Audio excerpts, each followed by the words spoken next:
97% des scientifiques travaillant sur le changement climatique estiment que la Terre se réchauffe en raison des activités humaines. Pour bien comprendre la responsabilité de l'homme dans ce phénomène, il faut d'abord s'intéresser à un mécanisme qui, lui, est parfaitement naturel, l'effet de serre. Voilà comment ça marche. Lorsque la Terre est éclairée par le Soleil, sa surface réémet vers l'espace une partie du rayonnement qu'elle a reçu.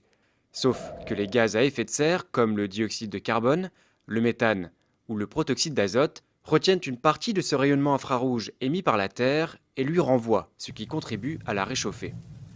Or, c'est justement cette mécanique que l'homme a déréglée. Combustion du pétrole et du gaz, déforestation, agriculture intensive. Depuis la révolution industrielle, les activités humaines émettent de grandes quantités de gaz à effet de serre, principalement du dioxyde de carbone et du méthane. Ces gaz s'accumulent dans l'atmosphère et atteignent désormais des niveaux records.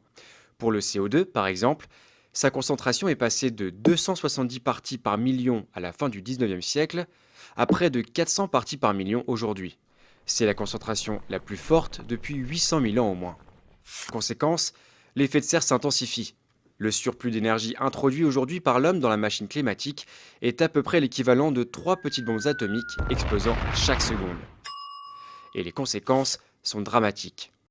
D'abord, sur les températures. Aujourd'hui, la température moyenne terrestre a déjà augmenté de 0,8 degrés depuis la fin du 19e siècle et les épisodes caniculaires sont plus fréquents. Les températures extrêmes, qui ne touchaient que 1% de la surface continentale terrestre, en concernent désormais près de 10%. En admettant que la concentration de CO2 double d'ici 2100, la Terre verra sa température moyenne grimper encore dans une fourchette comprise entre 1,5 degré et 4,5 degrés supplémentaires. Deuxième impact, le niveau des mers. Sur tous les continents, les glaciers d'altitude reculent et disparaissent. Les grandes calottes polaires du Groenland et de l'Antarctique perdent leur glace dans l'océan et contribuent à élever le niveau de la mer. Si la banquise antarctique voit sa surface augmenter légèrement du fait d'un renforcement des vents, la banquise arctique, elle, a vu sa superficie fondre d'environ 30% depuis les années 80.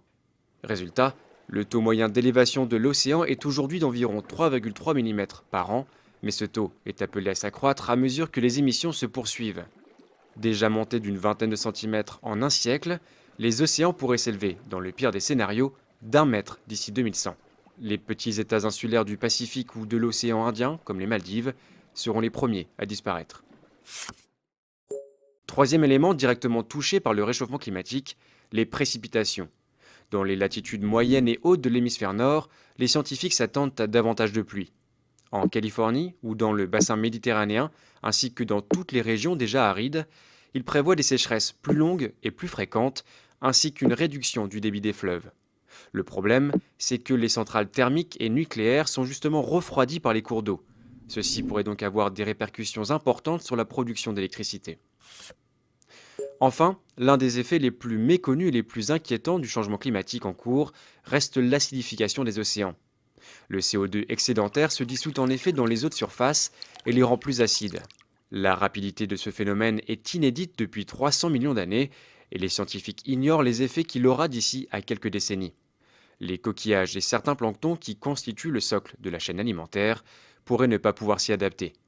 Leur disparition aurait un impact direct sur l'ensemble des espèces, l'homme compris.